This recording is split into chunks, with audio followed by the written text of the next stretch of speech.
Hello and welcome to the Fortress of Solitude. Today we're going to be checking out Action Comics issue 1074 by Mark Waid, Mariko Tamaki, Clayton Henry, Michael Shelfer, Skylar Partridge, Matt Herms, and Marissa Louise. The Phantom storyline continues this week as Superman finds himself flung back through time and on Krypton. With the red sun beating down on him, Superman is left powerless and unable to charge his solar bracelets, so he has to decide to seek out help somewhere else, using his cape to hide his house symbol as he heads into Kryptonopolis. Waid does a great job emphasizing that Clark again is kind of a fish out of water here, having only learned of Krypton from the sparse files he has in the fortress, as well as various visits to the bottled city of Kandor. So really his knowledge is very limited and he must tread carefully here. Even without powers though, Superman is still Superman, and he saves the man from a crashing drone, which clips a building, sending debris raining down on the street. Thanks to no powers though, Clark is injured by the drone, and while the man offers to take him to a med center, Clark begins to feel earthquakes,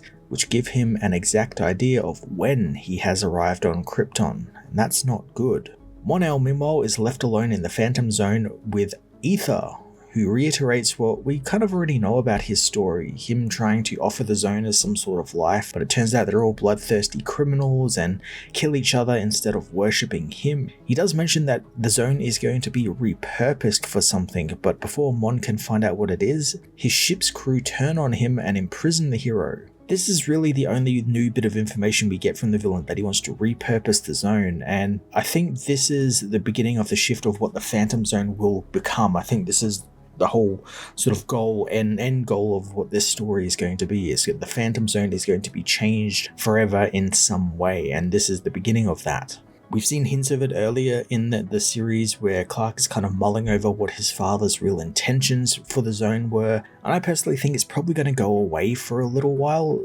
with its people inside freed or moved somewhere else, and that could lead to some really fun stories of Clark having to battle people like Jaxa or Non again on a regular basis. A bit more of a Kryptonian flair to his villains, instead of just fighting, Metallo or Parasite, it's actually going to be able to fight some more Kryptonians now. While Mon and Clark deal with their own problems, Superman and Superboy explore the intergalactic exposition, with Keenan giving Connor a bit of an education on how this is not dissimilar to the Royal Museums of Earth, museums that are filled with artifacts from long thought dead civilizations, or civilizations that the people who own the museum think are inferior. I'm reminded of things like the British Museum, where a lot of the items inside of it didn't actually belong to them, and they just took them just to put in a museum. Their field trip is suddenly cut short by the Kund, who have blown their way into the station to exact revenge on the owners for stealing the bones of Emperor Karlax. The heroes decide to get involved because there are many alien weapons there that they cannot afford to fall into the Kund's hands, and I really like that Keenan is the one who takes charge of this situation, and he even wants to give the Kund what they want. He wants to give them the bones, however they must leave peacefully if they are to get them. And I like that the Kund actually doesn't have a word peace, so they think that Keenan is threatening them, and thanks to this misunderstanding, the Kund attack the hero. Again, this pairing is very cool, and it's awesome seeing Keenan taking a more leadership role in the duo, even if this time around led to an interstellar war. It's still very fun to see him get to be a leader and like a main character here. While the Kund battle the Supermen, Clark explores Kryptonopolis a little, having donned some more stylish Kryptonian attire to better hide who he is. Again, Waid drives home the fact that Clark's relationship with Krypton is very sparse, and how his lack of knowledge or experience has really kind of opened his eyes to the culture, finding them capable of great things. The Kryptonians are very great people and they are very smart, but they are also very, very focused on like science and stuff, to the point where it's a detriment almost to their society, as he's experienced firsthand just being on Kryptonopolis this little time, that where his Kryptonese is a little rusty, and because of it the locals kind of look down at him for it, because they take great pride in their intelligence and they see someone who can't really grasp their language as kind of inferior a little bit, and they don't mean anything by it. It's just like how they're programmed programmed to have a more logical outlook on life, a more intelligent outlook on life, and they are very lacking in compassion. Clark still though feels for them and is saddened that he can't do anything to warn them for what's to come, otherwise that will change everything about what is to happen.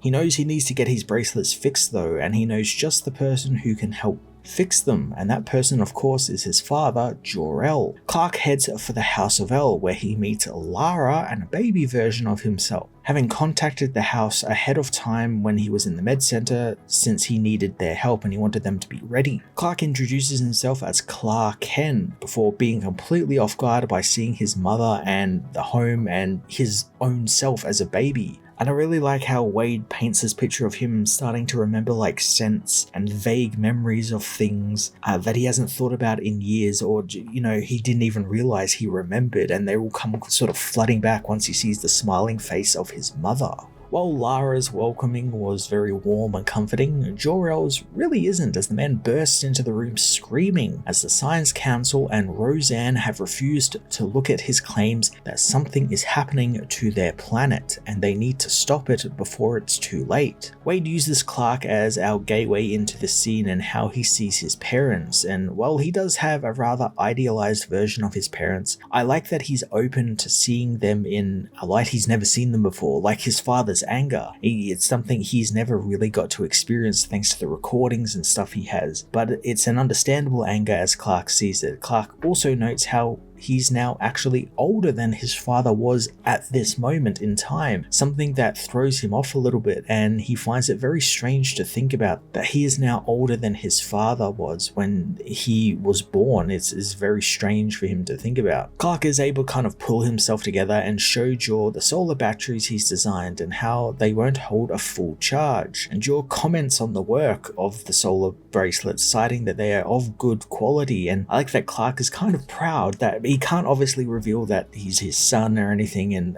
everything, but he does say that he made these bracelets, and I like that he's a little proud of himself in that moment, that his father even recognized that he is very intelligent when it comes to technology. Clark and Jor get to work, and again Clark is thrown for a loop as he learns that his father wasn't just some strict science nut like the other Kryptonians in the Science Council. His lab is filled with all weird and wonderful inventions and discoveries and studies he's made, and I like that Clark compares him to Willy Wonka in that regard, and that this is like his chocolate factory. It's very strange and weird and filled with all these amazing gadgets and everything. It's really quite cool, and Clark ends up focusing on one specific gadget, the Phantom Zone projector, and Jor explains what his plans for it are and how he wants to use it to save their race, but they are interrupted by Roseanne and his guards, who want to take all of Jor's inventions and discoveries for the greater good, or so they say. They obviously kind of want them for themselves. Along with Jor's stuff, Ro also wants to take the solar bracelets, but when Clark tries to take them back, the guards knock him out, and Ro orders him and the Els to be thrown into the deepest dungeon Krypton has.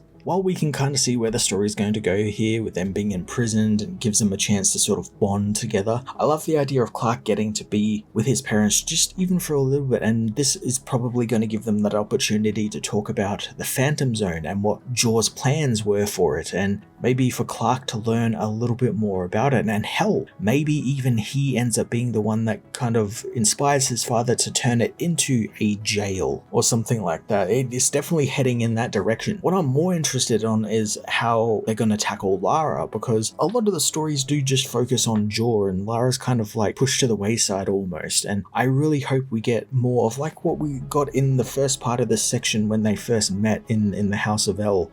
with Clark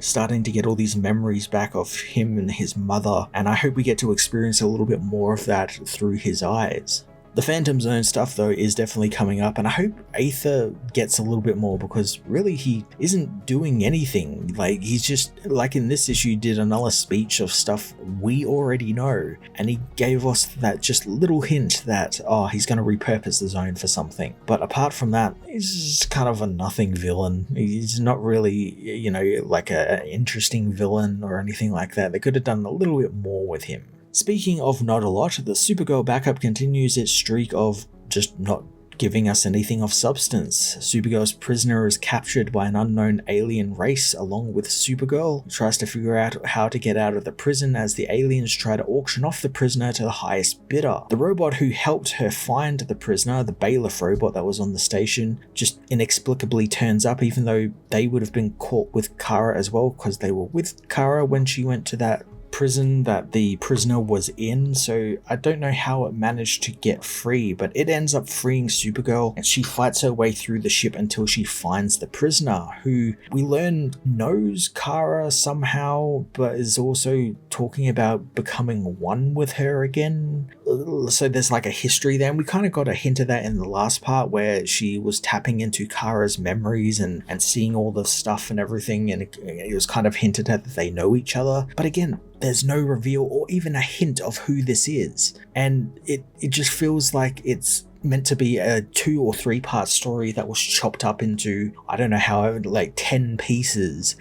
just to service this weekly release schedule. And it absolutely feels like this, because this part and the part before it could have easily been bolted together into one singular part, but it wasn't. And it's just so frustrating, because Tamaki is a great writer. The past stuff I've read of her, like the Being Super book, was actually quite cool, that this inexplicably ties into, was quite interesting, and she's got really great ideas, but it always seems like someone on editorial just butchers the story when it comes to like cutting it up into pieces. Even the art is great. Skylar Partridge's art is just fantastic and has been across all of these parts. I love that it's just so creative with the paneling, and it's just very immaculate looking. It looks fantastic, and it's a great depiction of the DCU's cosmic side. It's very strange and alien, as it should be, but it's just in the service of nothing. Like, there's no compelling thing holding this story together, and it just kind of brings the entire book down. Action Comics issue 1074 went to places we all knew it would be when Superman was thrown back in time to Krypton, but Mark Waid and his team delivered an engaging installment in their Phantoms storyline, especially when exploring what Clark knows about his heritage and maybe some things he doesn't. The main villain is still the weakest part of the story though,